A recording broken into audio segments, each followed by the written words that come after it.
너희는 시온에서 나팔을 불어 거룩한 금식일을 정하고 성회를 소집하라. 백성을 모아 그 모임을 거룩하게 하고 장로들을 모으며 어린이와 젖 먹는 자를 모으며 신랑을 그 방에서 나오게 하며 신부도 그 신방에서 나오게 하고 여호와를 섬기는 제사장들은 당실과 제단 사이에서 울며 이르기를 여호와여 주의 백성을 불쌍히 여기소서 주의 기업을 욕되게 하여 나라들로 그들을 만나지 못하게 하옵소서 어찌하여 이방인으로 그들의 하나님이 어디 있느냐 말하게 하겠나이다 할지어다 그때 여호와께서 자기의 땅에 극진히 살아나시어 그의 백성을 불쌍히 여기실 것이라 여호와께서 그들에게 응답하여 이르시기를 내가 너에게 곡식과 새 포도주와 기름을 주리니 너희가 이로 말미암아 흡족하리라. 내가 다시는 너희가 나라들 가운데서 욕을 당하지 않게 할 것이며 내가 북쪽 군대를 너희에게서 멀리 떠나게 하여 메마르고 적막한 땅으로 쫓아내리니 그 앞에 부대는 동해로 그 뒤에 부대는 서해로 들어갈 것이라. 상한 냄새가 일어나고 악취가 오르리니 이는 큰 일을 행하였음이라 하시리라. 땅이여 두려워하지 말고 기뻐하며 즐거워할지어다 여호와께서 큰 일을 행하셨음이로다 들짐승들아 두려워하지 말지어다 들의 풀이 싹이 나며 나무가 열매를 맺으며 무화과 나무와 포도나무가 다 힘을 내는도다 시온의 자녀들아 너희는 너희 하나님 여호와로 말미암아 기뻐하며 즐거워할지어다. 그가 너희를 위하여 비를 내리시되 이른 비를 너희에게 적당하게 주시리니 이른 비와 늦은 비가 예전과 같을 것이라. 마나에는 밀이 가득하고 독에는 새 포도주와 기름이 넘치리로다. 내가 전에 너희에게 보낸 큰 무대에 곧 메뚜기와 느치와 황충과 가축이가 먹은 셋으로 너희에게 갚아주리니 너희는 먹되 풍족히 먹고 너희에게 놀라운 일을 행하신 너희 하나님 여호와의 이름을 찬송할 것이라. 내 백성이 영원히 수치를 당하지 아니하리로다. 그런즉 내가 이스라엘 가운데 있어 너희 하나님 여호와가 되고 다른 이가 없는 줄을 너희가 알 것이라. 내 백성이 영원히 수치를 당하지 아니하리로다. 아멘. 2016년 여름 특별 새벽기도 때에 요엘서 강해를 했었습니다. 그때 열 몇 번 했던 것 같은데요. 그래서 혹시 오늘 말씀의 자세한 해석과 풀이가 필요하신 분은 5년 전 설교를 다시 들어보시면 되겠고요. 오늘은 이 늦은 밤에 13절이라 되는 말씀을 다 상세히 푸는 그런 시간은 되지 못합니다. 중요한 요점 두 가지, 보시다시피 15절에서 17절까지 하나 있고 18절에서 27절 한 가지 있습니다. 이 중요한 요점 두 가지, 그리고 첫 번째 요점과 두 번째 요점이 하나의 인과관계를 이룹니다. 원인이 되고 결과가 되고, 엄밀히 말해서 원인이라기보다는 하나의 조건의 성취가 되고, 그리고 하나님이 그 조건의 성취를 따라서 결과를 우리에게 허락하시는 그 일입니다. 더 넓게 보고 크게 보면 하나님의 본래 약속하신 일을 이루시는 그 이야기인데요.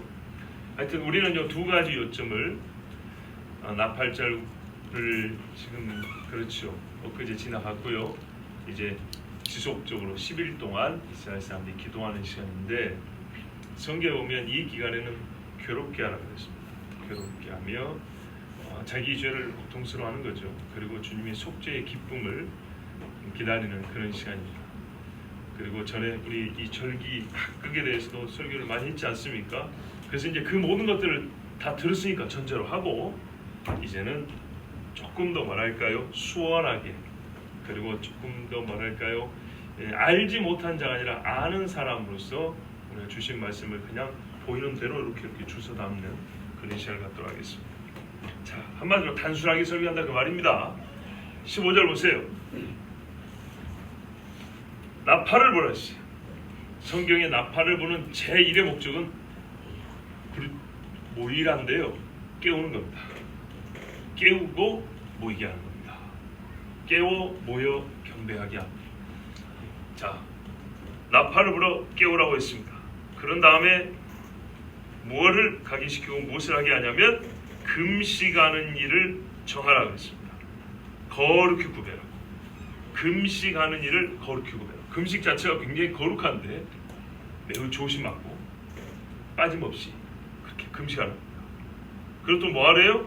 혼자 자기 의를 세우지 말고 성회를 소집하라 했어요. 하나님 앞에 모여서 예배하라입니다. 그래서 오늘 15절은요 명백하게 명령입니다. 명령. 제가 오늘 말씀을 전하는 사람으로서 여러분에게 이 말씀 그대로 저도 선포합니다. 금식을 선포합니다. 돌아오는 주일 한 끼를 포함하여 12일 주일날 세 끼 중에 한 끼를 포함하여 주간에 세 끼니 하루가 되겠죠. 7분의 1 주간에 세 끼니를 금식하십시오. 이것은 우리 길교회 소리교회가 나팔절 기간 하나님의 말씀을 순종하는 겁니다. 자, 금식을 선포합니다. 다음 주간 주일 한 끼를 포함하여 세 끼니를 금식하며 하나님 앞에 힘을 다하여 모여 기도하십시오. 이제는 권합니다. 금식하여 자원하는 분들은 금식 헌금을 하시고 그 금식 헌금은 하봉욱 선교사님 앞으로 목적 헌금을 해주십시오. 그러면 그것이 하나님 보시기에 향기로운 제물이 될 줄로 믿습니다. 나팔을 불어 금식일을 구별하고 성회로 모임 이 세 가지는 속죄의 일을 준비하는 자의 구비 조건입니다. 오늘 말씀이 명백하게 속죄의 일을 말하는 건 아닙니다. 속죄의 일을 딱 명시한 성경 구절은 많이 있습니다. 그런데요, 그 속죄의 일을 명시한 성경 구절에서도 역시 사실 같은 것을 명하고 있습니다.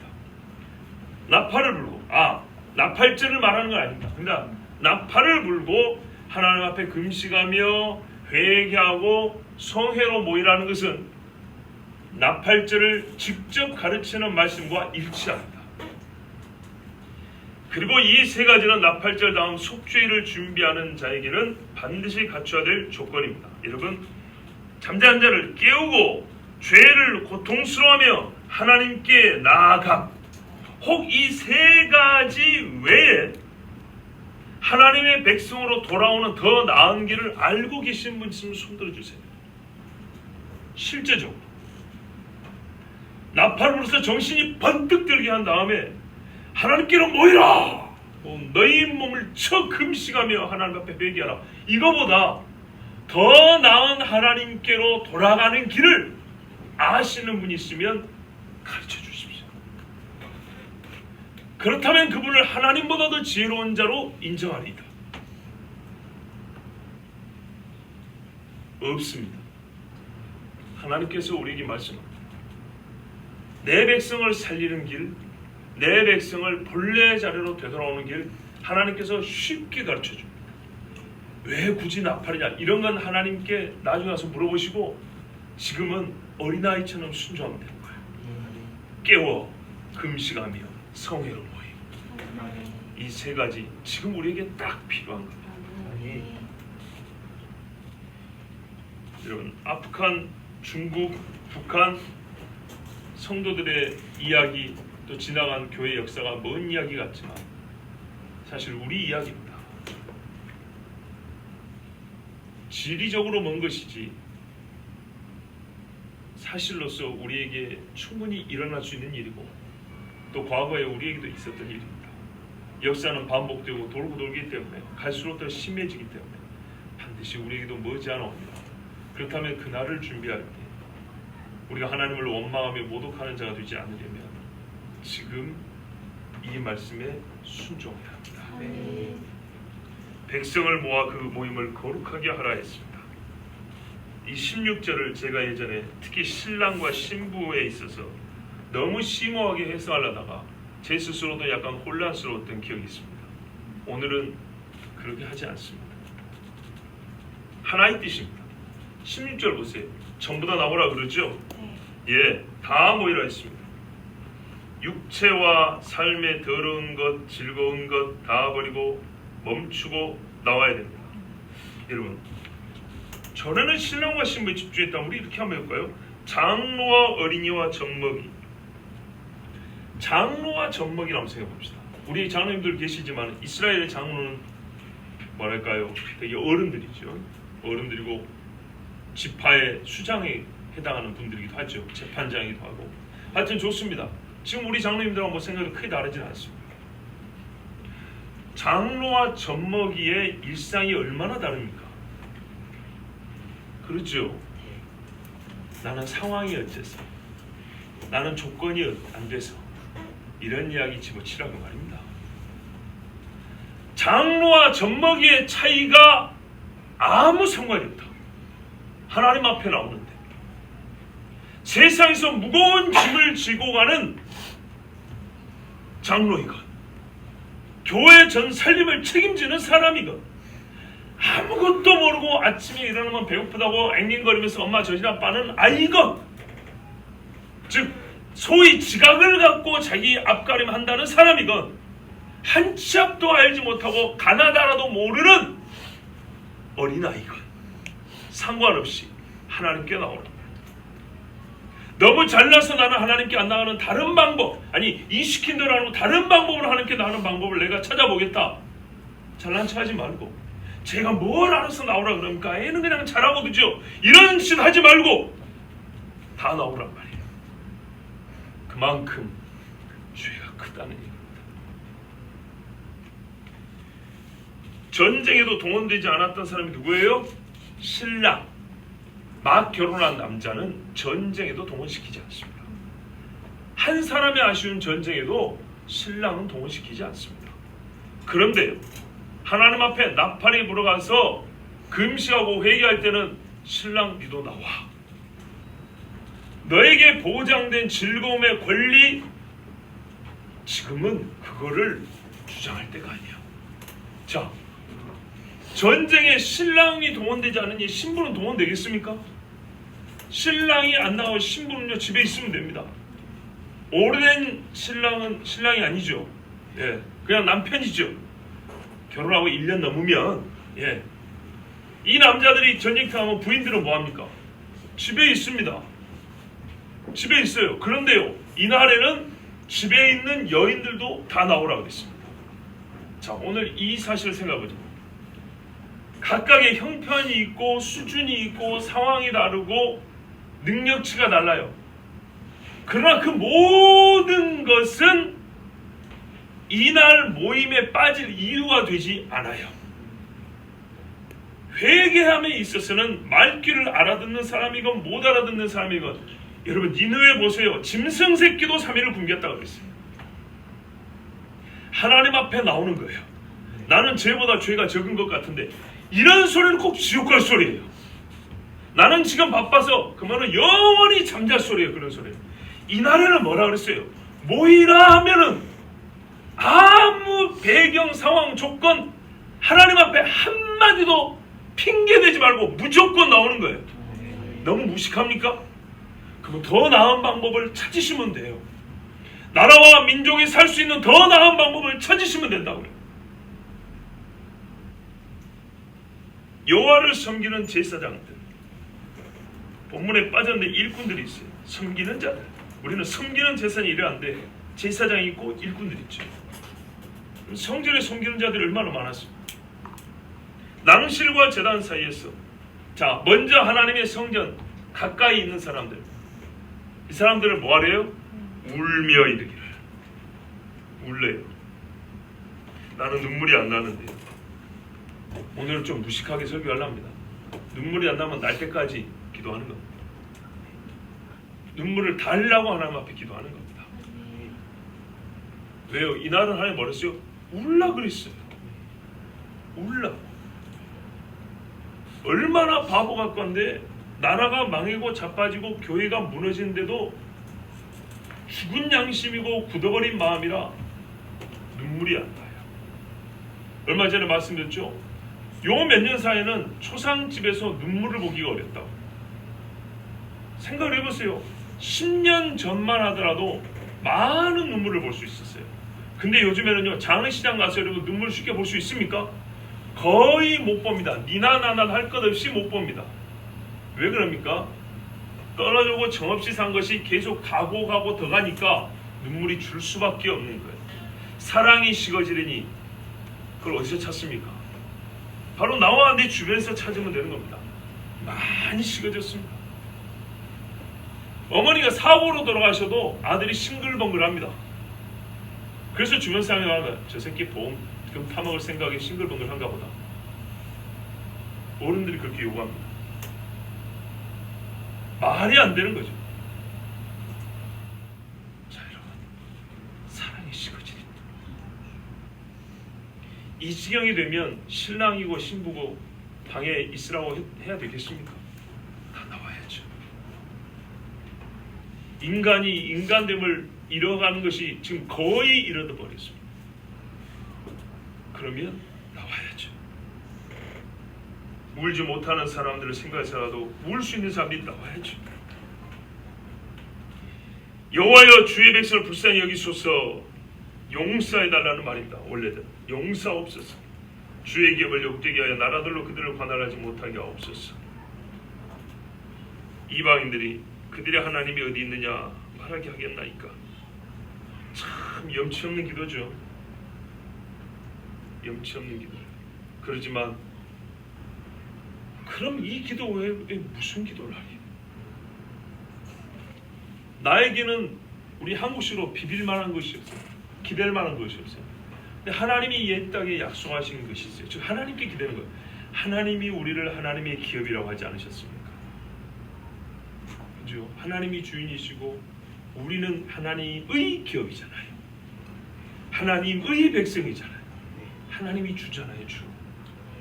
그래서 하나님 약속에 밖에 기댈 데가 없어요. 사람에게서는 기댈 데가 없어요. 우리가 무엇을 했고 우리가 어쩌고 우리가 이것은 하나님께서 들을 가치가 없어요.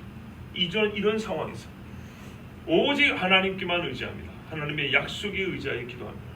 그런데요, 신앙이 닳고 없어져 버리면 이런 기도도 못합니다. 오히려 거꾸로 나한테서 뭐 기도할 만한 것이 있을까 이걸 찾게 됩니다. 완전히 뒤집어져 버려요. 이 말뜻을 깊게 보지는 않습니다. 이렇게 기도하면 됩니다. 우리가 만약에 어렵고 이 나라가 망해갈 때에도 하나님께 그리 기도하세요. 하나님 옛적에 우리 선조들에게 하신 말씀이 너희에게 이러이러하고 약속을 했다는 말을 들었습니다. 우리가 이스라엘은 아니지만 하나님께서 나에게도 과거에 이러이러한 약속을 해주지 않으셨습니까? 잘못했습니다. 내가 하나님과 약속을 깼습니다. 그러나 하나님은 신실하시니 주여 주의 이름의 영광을 위해서라도 주님 말씀하신 바를 이루어 주시옵소서. 그것은 곧 우리 죄를 사하시며 우리를 다시 일으켜 주시는 것입니다. 우리를 하나님 앞에 다시 나와 예배할 수 있도록 우리를 인도해 주시는 것입니다. 우리는 그것을 원합니다. 이렇게 기도하십시오. 그들의 하나님이 어디 있느냐? 하나님의 이름이 모독을 당하지 않게 하옵소서. 여러분, 옛날에 중국 공산당이요, 믿음의 사람들을 다 잡아 죽일 때 꼭 이렇게 했답니다. 집집마다 들어가서 끌어낼 때, 야 너희 하나님 있으면 살려달라 그래? 어디 한번 빼라는 거 보자. 자 도망가봐. 전 진짜 이랬어요. 못 믿겠다고요? 예수님 십자가에 박아놓고 사람들이 했던 소리 기억 안 납니까? 내려둬라. 엘리야가 와서 구해주는가 보자. 어디 한번 보자. 엘리야가 오는가. 왜 중국 사람들 그런 소리 못할까 봐요? 한국 사람은 그런 소리 못할까 봐요? 했어. 조롱했어요. 한 번에 이런 일이 있었어요. 중국에서 한 성도를 잡고 고문을 했어요. 고문을 하는데 고문하면서 그랬대. 야 너희 하나님 살아있어? 너 와서 구해달라 그래. 나 여기 있지. 너 고문하는 나 믿지? 나 눈 멀게 해달라고 해. 해봐. 그런다고 신자가 그 자리에서 뭐 그걸 또 하겠어요? 안 하죠. 안 하니까 억지로 시켰어요. 하면서 괜찮게 해봐 막 웃으면서 하라 그랬어요. 그래서 이 사람이 기도했어요. 하나님, 저 사람이 자기 눈을 멀게 하면 하나님 있는 줄 알겠다는데 너희 하나님이 어디 있냐고 합니다. 하나님 눈을 멀게 해주십시오. 어떻게 됐을까요? 진짜 눈이 멀어버렸어요. 그 자리에서. 그러더니 시간이 좀 가니까 사람이 멍해져 버렸어요. 바보가 되는 거예요. 바보가. 옆에 보는 사람들 많이 싫어합니다. 그러니까 이 사람이 어떻게 해요? 회개를 했어요. 우리 섬에서도 옛날에 있었습니다. 부흥회 끝나고 우리 교회 집사님이었는데 이제 이웃 교회에서 부흥했는데 부흥회 끝나고 다 집에 가려고 하는데 아니라고 가만히 앉아 있는 거예요. 왜 그랬을까요? 안진병이 돼버린 거예요. 그 자리에서 안진병이 돼버린 거예요. 왜? 부흥 강사 그 목사님 와서 설교하고 하나님의 능력 많은 거 속으로 비웃었단 말이에요. 근데 못 일어나 버린 거예요. 허리가 힘이 빠져버린 거예요. 싫어합니다. 우리 동네에 있었던 일이니까. 근데 창피하니까 말을 못하고 있는 거예요. 가만히 앉아 있는 거예요. 가만히 앉아 있으면 눈이나 감고 있으면 누가 기도한 줄 알겠죠. 그게 아니에요. 진짜 안진병이 되어버렸어요. 그러나 지금은 걸어 다닙니다. 어떻게 걸어냈을까요? 바로 자기가 조롱한 그 사람이 안수에 기도하니까 일어난 거예요. 자, 이래가지고 이 고문한 사람이 맹이 되고 정신이 멍해지면서 자기가 잘못했다는 걸 깨달았죠. 무섭죠 이제. 그래서 다시 이 사람이 기도하니까 어떻게 해요? 정상으로 돌아가고 회심을 했어요. 그랬더니 옆에 있던 같은 고문한 사람들이 어떻게 해야 돼요? 같이 거기서 회개를 해야 되겠죠? 아니요. 하나님 살아계신 증거를 없앤다고 그 동료였던 회심자를 죽여버렸어요. 사람의 마음이 이런 거예요. 어떻게 죽인지 아십니까? 젓가락으로 콧구멍을 쑤셔 죽여버렸어요. 콧구멍을 끝까지 뚫고 올라오면 어디로 갑니까? 뇌로 갑니다. 뇌로. 그 피가 어디로 갈까요? 폐로 들어가고 기도를 막겠죠. 그렇게 죽였어요.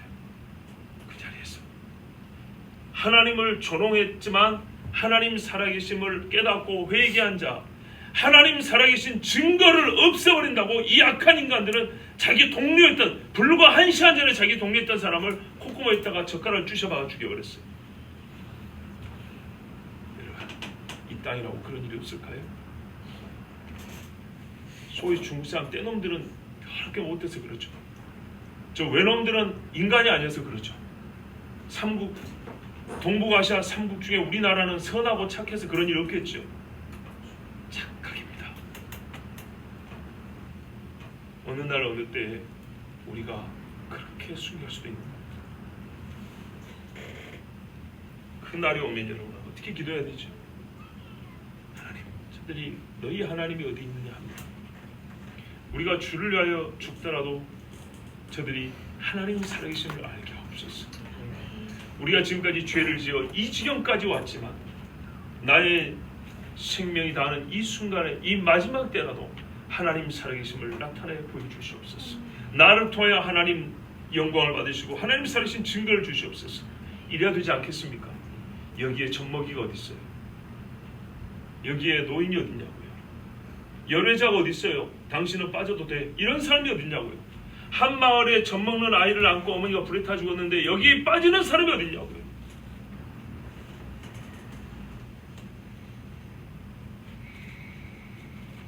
그래서 다 나와서 같이 금식하며 나팔으로 깨우고 성회로 모이라 했습니다. 그때 여호와께서 자, 여기까지 이르렀을 때, 이렇게 기도하고 울 때 하나님께서 자기 땅이라고 불렀어요. 극진히 사랑하여 자기 땅을 너무 사랑해서 질투하시고, 질투는 사랑의 다른 면이죠. 사랑이 클수록 질투가 큽니다. 나 여호와는 질투하는 하나님이라. 그의 백성을 불쌍히 여기실 것이다. 보세요. 이 정도 되면 참 사람이라도 불쌍히 여기겠죠. 물론 악인들은 안 그럽니다. 하나님께서 이렇게 고통 중에 하나님을 찾는 자에게, 신랑 신부조차도 신방에서 나와서 하나님 앞에 우는 자, 초상집에서 우는 사람들이야 덤으로 한 방울 더 흘리면 되지만 신랑 신부가 울 일이 어디 있어요? 웃느라고 머리가 아플 정도인데. 그렇지만 하나님은 그들에게도 울라고 명하셨고, 웃음을 완전히 눈물로 바꿀 이 사람들의 심령 주님 보시고 정말 사랑하여 그들을 위하여 질투하는 하나님이사 이 백성을 구원하신다고 말씀해 주셨습니다. 18절에 그의 백성을 불쌍히 여기시리라. 그러면 그 땅을 다시 살려주시겠죠? 예, 이사야 60장 10절을 비롯해서 여러 말씀에 뭐라고 되어 있냐면, 내가 노하여 너를 쳤지만은 나의 은혜로 너를 불쌍히 여겨서 이방인들이 네 성벽을 쌓을 것이요 그들의 왕들이 너를 섬길 것이라 했어요. 이방인들 와서 성벽 다 얼었는데 다시 쌓아주고 그들이 너희의 왕을 섬긴다. 최종적으로는 그들의 왕은 아니 너희 왕은 그리스도 아니겠습니까? 예, 예수님을 섬기는 데까지 이른다 했어요. 자, 뭐 하면요? 나팔을 불고 금식하고 성회로 모이면 이 외에 다른 방법은 없습니다. 고통 중에 있는 백성이 하나님의 구원을 받는 방법은 없습니다. 여러분, 귀신이 나갈 때, 쫓겨날 때 어떻게 이런 일이 났습니까? 했더니 기도와 금식 외에는 이런 류가 없느니라. 나갈 수 없다. 이런 류의 일은 절대로 안 일어났어요. 이런 류는 하나님만 하시는 종류의 일이에요. 바로 이스라엘이 이방에게 삼킴을 당하고 나라가 없어지고 민족이 다 죽을 위험에 있다가 밑둥만 남은 지게 있다가 큰 레바논의 백향목같이 자랄 수 있는 것은 나팔을 불어 깨우고 금식하고 성회로 모이는 것 외에는 방법이 없습니다. 오늘 이야기를 수없이 반복할 겁니다. 예수님이 그걸 정확히 보여주셨습니다. 19절 보십시오. 우리 번역에는 빠졌지만 참으로 여호와께서 그들에게 응답하시기를 내가 너희에게 곡식과 새 포도주와 기름을 주리니. 자, 불쌍히 여기서 땅을 하나님께서 회복시켜 준다 했죠. 자, 그들의 생명을 살려주는 건 당연하고요. 곡식, 포도주, 기름. 예, 사람을 죽이는데 그 재산 먹을 거는 남겨놨겠습니까? 미디안의 날과 같이. 예, 미디안처럼 이방인이 이스라엘을 쳤고 하나님은 미디안을 친 날과 같이 이방을 치십니다. 흡족하리라. 내가 다시는 너희가 나라들 가운데서 욕을 당하지 않게 하리라. 수치거리가 되지 않게 하리라 했습니다. 자, 그런데 여기서 수치를 당하지 않게가 아니고 원래 문법대로는 수치거리로 삼지 아니한다는 거예요. 하나님이 삼아버린 거예요. 하나님 이방에 넘긴다 그랬죠. 죄로 말미암아 내가 너희를 수치거리가 되게 해버렸어요. 그 주권이 하나님께 있기 때문에 그 수치에서 다시 끌어와 영광의 대행도 하나님께 있죠. 예, 그렇게 하겠다는 거예요. 단순한 환경 변화만 얘기하는 게 아니에요. 하나님이 그들의 손을 쥐고 이렇게 넘겼던 것을 다시 쥐고 오겠다는 얘기죠. 또 있습니다. 북쪽 군대, 북방에서 오는 놈들이죠. 언어를 알지 못하는 자들, 아주 포악한 자들이었어요. 옛적에 이스라엘이 망할 때도 있었고요, 마지막 때도 있고요. 지난 수요일에 말씀드렸듯이 성경에 이런 예언서들은 이중적이라고 했습니다. 자, 이 마지막 때도 저 북쪽에서 오는 군대를 하나님께서 멀리 떠나게 하고 메마르고 적막한 땅으로 쫓아냅니다. 그 부대들 중에 앞에 것들은 동해로, 뒤에 것들은 서해 맨 끝 바다로 들어갈 것이라. 재밌죠, 여러분? 북쪽 군대인데 왜 앞에 부대가 동해로 들어갑니까? 앞에 부대는 남쪽으로 내려가야죠.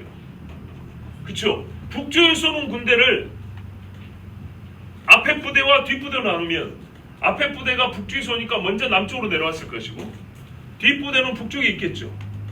그러면은 어떻게 해요? 앞에 부대를 남해 바다로 집어넣어버리고 뒤에 부대는 북해 바다로 넘어버리고 이러면 되겠죠. 근데 이게 돌아가 있죠. 북쪽이란 말이 전북이 아니라 북방이죠. 북쪽 어딘가죠. 이렇게 내려오는 루트를 보면 약간 북서편 비슷합니다. 예루살렘 쪽으로 내려오려면 메소포타미아 쪽에서 이렇게 내려온다면, 자, 그랬을 때 하나님이 바다로 넣는답니다. 그럼 어떻게 땅이 갈라져야겠죠. 자, 계시록에 우리가 지진을 지금 봤습니다. 계시록 지진 2번 나옵니다. 그것도 참고라면 찾아보시고요. 스가랴 14장에 이런 말씀이 있어요. 예수님 오시는데 감람산에 서신다고 그랬어요. 그때 이방 나라들을 모아서 예루살렘과 싸우게 하는데 성읍이 함락되고 가옥이 약탈되고 부녀가 욕을 당하고 성읍 백성이 절반이나 사로잡혀간다 그랬어요. 남은 백성이 조금 있는데 그때 여호와께서 나오사 이방 나라를 치신다 그랬어요. 그러면서 뭐라 하냐면 그날에 발이 예루살렘 앞고 동쪽 감람산에 서실 것이요 감람산은 그 한가운데와 동서로 갈라져 매우 큰 골짜기가 된다 그랬어요. 그러니까 어떻게 해요? 물이 통하겠죠. 예, 이렇게 되면 동쪽으로 빠지고 서쪽으로 빠지고 말이 되는 겁니다. 산 절반은 북으로 절반은 남으로 옮기고, 야, 감람산 이 큰 산이 옮겨갔네요. 엄청난 지진이죠. 자, 요한계시록 지진이 크게 2번 나오죠. 예, 그 중에 하나라고 보면 되겠습니다. 그러나 끄트머리로 보는 게 맞겠죠. 자, 이때 이렇게 돼서 이 군대들이 양쪽으로 물에 빠져 죽는 겁니다. 사람이 죽으면 어떻게 되죠? 부패하죠. 홍해가에 밀려 나온 애국 군인들의 시신을 보았더라. 상한 냄새가 일어나고 악취가 오른다 했습니다. 자, 그러면 어떻게 해야 되죠? 이 시신들을 태워야죠. 그래서 시신 타는 연기가 올라가는 겁니다. 성경에 그런 말씀도 여러 군데 있습니다. 이런 그가 큰 일을 행하였음이라 하시니라. 자, 이 일을 보고 이 백성들이 뭐라고 해요? 여호와께서 우리를 위하여 큰 일을 행하셨도다. 큰 일을 행하셨도다. 누가복음에 보면은 하나님의 큰 일이 나옵니다. 하나님의 큰 일. 예수 그리스도로 말미암아 우리의 십자가 대속뿐만 아니라 예수로 말미암아 구원의 완성을 이루는 마지막 심판과 이스라엘의 구원까지 하나님의 큰 일. 이때의 이야기. 지금 호세아 요엘은 눈앞에 보는 이스라엘과 유다의 멸망을 눈앞에 보고 있지만은 먼 훗날에 있을 종국의 사건을 우리에게 보여주고 있습니다. 누가 이 일을 할까요? 역시 우리 번역에는 빠졌죠. 20절에 보면 주책 없죠. 그가 큰 일을 행하였음이니라 이렇게 말을 합니다. 그분 곧 하나님께서 큰 일을 행하십니다. 자, 이때는 어떻게 됩니까? 땅이여 일어난 일은 심히 사람의 심장을 두렵게 하지만은 두려워하지 말라. 기뻐하고 즐거워할지어다. 여호와께서 큰 일을 행하셨습니다. 이 큰 일은 원수에게는 신원, 원수 갚는 날이고 백성에게는 구원하는 날이라. 그래서 기뻐하고 즐거워합니다. 들짐승들아 두려워하지 말지어다. 야, 피조물이 허무한데 굴복한다 그랬는데 로마서에 보면 하나님의 아들들이 나타나면, 그렇죠, 하나님의 아들들이 자생적으로 나타나는 건 아니죠. 구원을 받은 하나님의 사람들이겠죠. 폭넓게 말하면 이 사람들이 이제 나타날 때가 되면 땅의 짐승들도 두려워하지 않고 기뻐하는 날입니다. 사자굴에 손 넣어도 안 문다 그러죠. 아니다, 독사굴에 사자고 이렇게 같이 놀기도 하고. 꿈 같은 얘기인데 그 꿈은 반드시 이루어집니다. 반드시 이루어집니다. 들에 풀이 싹이 나며 들에 풀 나는 게 당연한 거 아닙니까? 그러나 여러분, 죄로 말미암아 말라버린 땅이 얼마나 많습니까? 나무가 열매를 맺으며 정상적인 상태에서는 그렇죠. 그러나 성경에는 낙과도 많다고 놓고 나무도 말라버리고 불에 타져버리고 강한 태양빛에 열에 타져버린다고 그랬습니다.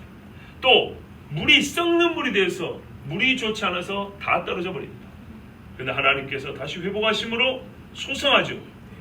만국을 소성케 하는 강물도 흐른다 그랬습니다. 종합적으로 한번 봐보세요. 무화과나무와 포도나무가 다 힘을 내는도다. 그렇죠. 하나님께서 다시 생명력을 더해주십니다.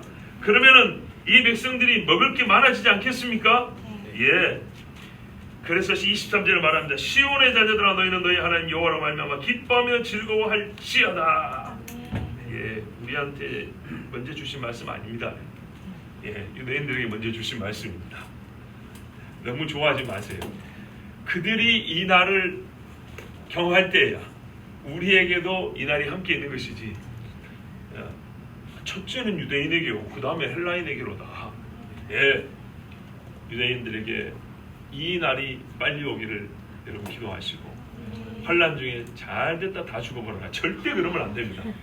그러지 말고 하나님 저들을 불쌍히 여겨 주시옵소서 하고, 우리가 그리스도를 알게 된 것은 저들로 말미암아 전해진 복음으로 우리가 예수를 믿게 되었습니다.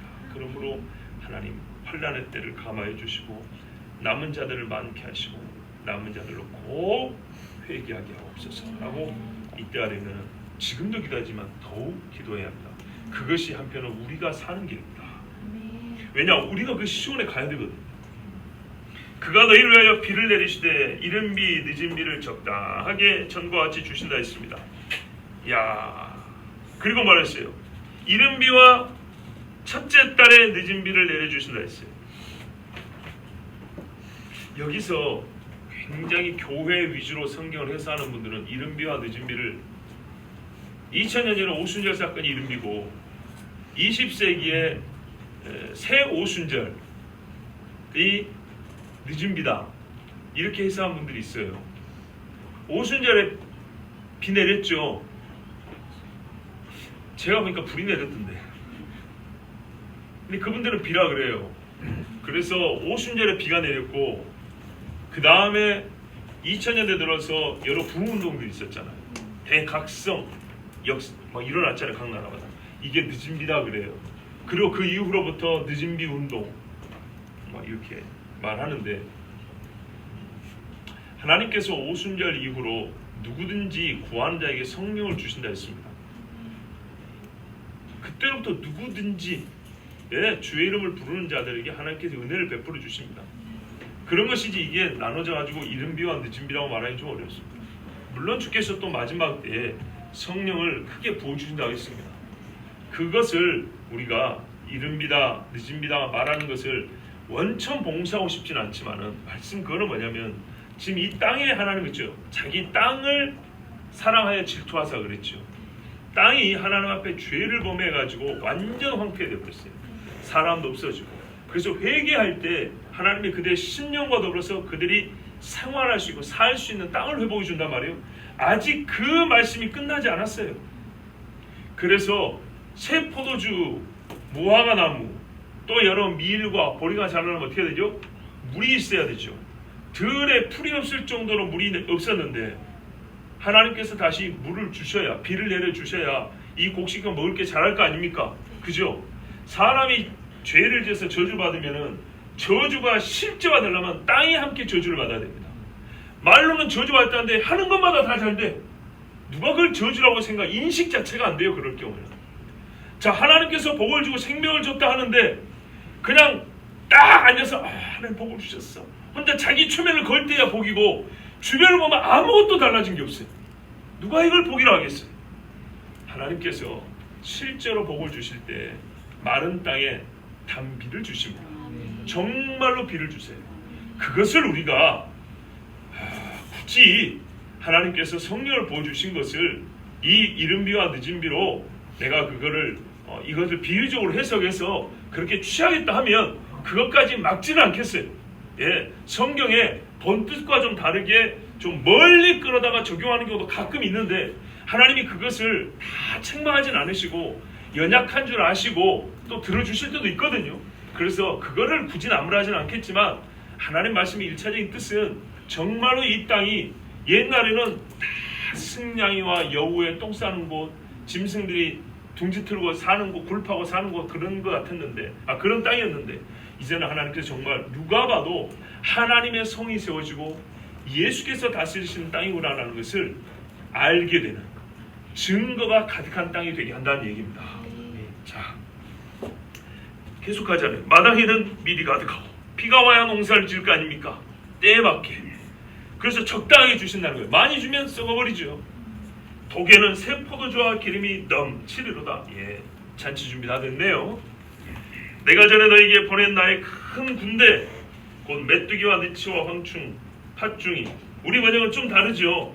예, 명칭이 좀 다릅니다. 곤충학자에서 물어봐야 될 필요는 없고요. 메뚜기, 느치, 황충, 팥중이 똑같네. 예, 얘네들이 먹은 횟수대로. 그런데 여기가 바로 명백히 말씀 자체가 이게 비유라고 말해주는 겁니다. 그죠? 이 곤충들이 다 뭐예요? 군대죠, 군대. 하나님께서 보낸 군대랍니다. 자, 여기서 나의 군대라고 해가지고 전부 다 천사들인가요? 아니죠. 어떤 데는 하나님께서 악인을 쓰시는 경우가 있죠. 그때 나의 수식을 붙일 수 있는 겁니다. 하나님께서 이스라엘을 벌하시려고 친히 동원한 군대. 그리고 하나님은 이스라엘을 잡아다가 그들에게 수치와 모욕고리로 던져버리셨죠. 자, 근데 이 군대를 하나님이 데려와서 어떻게 해요? 다시 돌아가게 하시죠. 예. 너희는 이제 그들이 하나님이 주권으로 끌어왔지만 그들은 자기 악함으로 또한 이스라엘을 쳤기 때문에 하나님의 백성을 치고 하나님의 거룩한 성소를 더럽힌 죄값을 치르게 됩니다. 그들이 더럽힌 횟수대로, 먹은 횟수대로 나는 너에게 다시 갚아줄 것이다. 그런데요, 시간만 간다고 갚아주는 것이 아닙니다. 자동적으로. 예, 시간 가면 자동적으로 적금 타는 것처럼 그런 게 아니에요. 뭐라고요? 나팔 불고 회개하고 성회로 모이라 그랬어요. 문제는 이 일을 하라는데 여기까지 오는 공백 기간이 길다는 거예요. 나팔을 안 분 기간이 너무 길어요. 회개하지 않고 그냥 무심하거나 외면해버린 기간이 너무 길다는 거예요. 그래서 고통의 기간이 더 길어요. 빨리 하면 좋겠죠. 빨리 하면 좋은데 참, 사람이 이렇게 어리석고 하나님 앞에 강팍합니다. 하여튼 그날이 옵니다. 그러면 하나님이 갚아주면 어떻게? 이 땅은 다시 복을 받기 때문에 너희는 풍족히 먹고 너에게 놀라운 일을 행하신 너희 하나님 여호와 이름을 찬송할 것이라. 아멘. 아멘. 자, 이렇게 이제 일을 행하신 하나님을 보면 우리가 마땅히 뭐 해야 되죠? 찬송해야 돼요. 시편 8편에 여호와 우리 주여 주의 이름이 온 땅에 어찌 그리 아름다운지. 이게 시지만은 사실을 담고 있습니다. 온 땅을 보면 하나님의 이름 아름다움이 드러납니다. 그렇죠? 로마서 1장이잖아요. 만물이 얼마나 신비로운 말씀해 보세요. 물질 세계 하나님의 우리 눈앞에 나타나지 않은 신성까지도 우리 눈앞에 보여준다잖아요. 얼마나 이게 신비로운 이야기입니까? 모세가 하나님의 영광을 보여주시옵소서라고 막 했는데 직접 보는 건 아니지만은 하나님의 신성을 보고 깨달을 정도, 그와 그 유사한 우리의 인식의 전환을 줄 만큼 이 만물에 하나님의 신성이 나타나 있다 하지 않습니까? 그래서 이것을 먹으면서 누리면서 하나님의 신성을 깨달아. 못된 인간들은 이것들이 많을수록 제단을 더 쌓고 우상을 만들어서 자기 배를 더 채운다 했는데 이제 금식하고 성회로 모이는 백성은 어떻게 하냐? 이게 풍족해질수록 하나님의 영광을 더 보는 거예요. 그래서 뭐합니까? 금송아지 밑에서 발려보고 춤추는 게 아니라 하나님 앞에서 다윗처럼 춤을 추죠. 모세의 노래, 어린 양의 노래를 부르면서. 그래서 이 백성이 영원히 수치를 당하지 아니합니다. 참, 이 원칙을 우리가 일찍 깨달아 얼마나 좋습니까? 사람이 부끄러움을 안 당하려면 하나님의 이름을 찬송하는 사람이 되면 됩니다. 하나님의 이름을 멸시하는 사람은 반드시 부끄러움을 당합니다. 저가 나를 사랑한즉 내가 저를 건지리라. 그죠? 저가 나를 알은즉 내가 저를 높이리라. 뭐 이거는 이제 바꿔 말 수도 있지만 하나님께서 사랑하고 하나님을 아는 자를 건지고 높여준다 그랬어요. 27절 보세요. 그런즉 내가 이스라엘 가운데 있어. 보세요. 찬송하는 백성이세요. 하나님 찬송 가운데 서신 주여. 우리 복음성가도 있죠. 예, 우리 찬송 가운데 계신 분이에요. 자기를 찬송하지 않는 자들과 함께 하지 않으세요 하나님. 예? 이스라엘 보세요. 진 밖에 계셔버리잖아요. 너희들끼리 가. 금송아지에게 노래를 바쳤어. 나 너희들하고 안 가. 모세가 진 밖에다 나가죠. 원래 가운데 있었잖아요. 가운데란 말을 그냥 우리 중 어딘가에 속해 있다고 생각하면 안 돼. 진짜 가운데. 근데 하나님이 가운데 계시다가 밖에 나가버리셨어요. 그런데요, 뭐 하면요, 나팔을 불어 금식하고 성회로 모이고 성회로 모여서 뭐예요? 여호와를 찬송하는 거예요. 그 이름을 찬송할 때 하나님이 그 가운데 계시고 그 가운데 계심이 나타나는 거예요.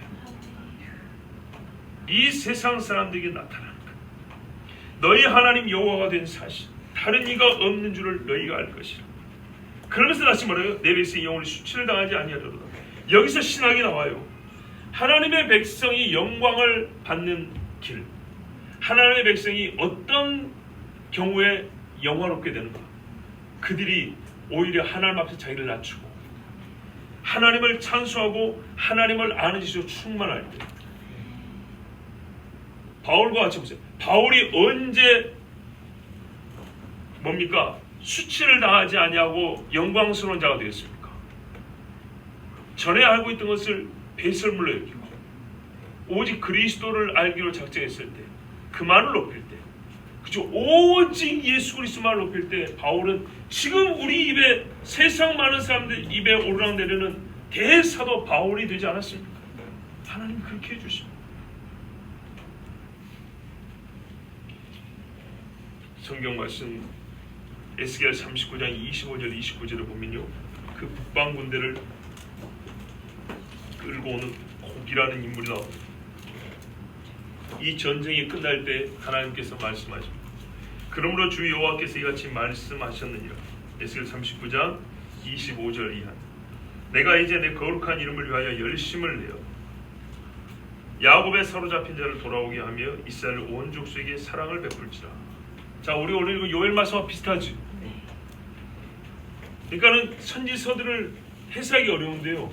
각각을 해석하는 것보다는 그 선지서마다 공통된 사건이 보여요. 예. 그걸 이렇게 모아가면 사실은 서로가 서로를 보충해 주기 때문에 생각보다 쉽게 해석이 되고 이해가 됩니다. 그들이 그 땅에 평안히 거주하고 두렵게 할 자가 없게 될 때에 부끄러움을 품고 내게 범한 죄를 뉘우치리니. 자기 자신을 부끄러워하면서 봐보세요. 자기 자신을 떳떳하게 하며 자랑하며 하나님을 모욕할 때는 이방이 수식거려집니다. 자기 죄를 부끄러워하고 낯이 뜨거워서 하나님 앞에 어쩔 줄을 몰라고 금식할 때 하나님께서 오히려 그때 그들을 구원하고 영화롭게 해준단 말씀이죠. 내게 범한 죄를 부끄러움을 품고 내게 범한 죄를 뉘우치리니 내가 그들을 만민중에서 돌아오게 하고 적국중에서 모아내어 많은 민족이 보는 데에서 그들로 말미암아 나의 거룩함을 나타낼 때라. 올려보세요. 내가 그들 가운데 있어서 너희 하나님 여호와 되고 다른 이가 없는 줄을 너희가 알 것이라. 다른 백성들도 알겠죠. 전에는 내가 그들이 사로잡혀 여러 나라에 이르게 하였거니와 후에는 내가 그들을 모아 고국 땅으로 돌아오게 하고 그 한 사람도 이방에 남기지 아니하리니 그들이 내가 여호와 자기들의 하나님인 줄을 알리라. 여기 그들을 다 끌어올 때 하나님인 줄 알리라 그랬어요. 지금 그 일이 일하고 있지만 지금은 그 일의 시작에 불과하고 종국적으로 일이 완성될 때가 옵니다. 내가 다시는 내 얼굴을 그들에게 가리지 아니하며, 성경의 표현이죠. 얼굴을 가린다는 것은 떠났다는 얘기잖아요. 버렸다는 뜻이죠. 근데 다시 돌아오십니다. 하나님 얼굴빛을 비춥니다. 이는 내가 내 영을 이스라엘 족속에게 쏟았습니다. 아멘. 그래요. 내가 내 영을 이스라엘 족속에 쏟았습니다. 내가 내 영을 만민에게 부어주리니에 첫째는 유대인이요 다음은 헬라인이로다 라는 원칙이 나는 그대로 적용된다고 봅니다. 그래서 여기서 보세요. 내가 내 영을 내 백성에게 쏟았다 그랬어요. 확 부어줬다는 얘기죠. 오순절 사건에도 유대인 땅에 먼저 예루살렘에 먼저 일어났죠. 복음이 그리 시작된 것 같습니다. 주 여호와의 말씀이냐. 아멘. 자, 우리가요 하나님 앞에 지은 죄가 뭐냐면 최종적으로 회복한 것을 보면 또 반대로 알 수 있어요. 하나님께서 구원하시고 회복하고 즉 회개했을 때 최종적으로 이스라엘의 지복의 상태, 가장 복된 상태를 보면 우리가 거꾸로 잃어버린 거 아니겠어요? 무엇을 버렸고 무엇을 떠났기 때문에 죄에 빠졌고 죄의 결과 심각한 죽음과 고통의 시간을 보내는 걸 알 수 있죠. 그래서 다시 죄를 회개하면 다시 돌아가겠죠. 돌아간 끄트머리 원래의 자리입니다. 이게 끊어진 겁니다. 그게 어디입니까? 여호와를 아는 지식의 충만함과 하나님의 이름을 찬송함이었어요. 모든 신앙의 파괴는 여기서 시작합니다. 지식의 멸시와 배도의 시작이라고 2017년 때도 말씀을 전했는데 바로 그거예요. 오늘 사실은 소위 지식론에 대해서 잠깐 말씀을 드리려고 했어요. 근데 시간이 많이 가고 좀 어려운 말이라 하지 않겠습니다. 그런데 여러분, 지식은 세상의 정의에 따르면 세상의 정의, 일반적으로 우리가 말하면 정당화된 믿음이라고 합니다. 우리는 믿는 것을 지식으로 가집니다. 그런데 그냥 아무나 믿는 것은 지식으로 하지 않고요. 그 믿음의 근거가 확인된 것들은 우리가 지식으로 가집니다. 근데 놀라운 건 뭐냐면 지식이 되면 지식은 인격과 인격에 관계된 지식은 특별히 사람 안에서 규범력을 발동합니다. 뭐냐면 뭐뭐 해야 한다라는 힘을 발휘합니다. 사람이 무언가를 알게 되면 알고만 끝난 게 아니라 알았기 때문에가 자동적으로 나오죠. 그럽니다. 규범, 뭐뭐 해야 한다. 자, 정당화된 믿음. 사람은 무언가를 믿기 위해서 또는 믿기 때문에 지식을 습득하게 됩니다. 그냥 쉽게 말할게요. 하나님이 이 땅에 증거를 많이 남겨뒀어요. 이 모든 증거가 내 눈앞에 너무 확실한 거예요. 부인할 방법이 없는 거예요. 그렇죠. 그래서 이 모든 확인된 것들을 지식으로 갖고 있었더니 뭐냐면 하나님을 믿어야 한다라는 규범이 발동되는 거예요. 그래서 하나님을 알게 되고 섬겨요. 그런데 알고도 섬기지 않으면 이제 아주 큰 죄가 되겠죠. 그래서 많이 받은 자는 더 큰 벌을 받는다는 거예요. 자, 그렇지 않아도 연구하지 않아도 만물의 하나님의 신성이 모여 있기 때문에 이미 정당화된 믿음을 갖고 있기 때문에 믿음의 조건을 갖고 있기 때문에 사람은 만물을 보고도 하나님을 반드시 믿어야 되는 거예요. 그래서 거꾸로 무슨 말입니까? 타락한 자가 하나님 앞에 들어올 때는 하나님을 알고 싶어서 속에서 불이 나. 하나님의 영이 부어지면 하나님을 아는 지식이 충만해져요.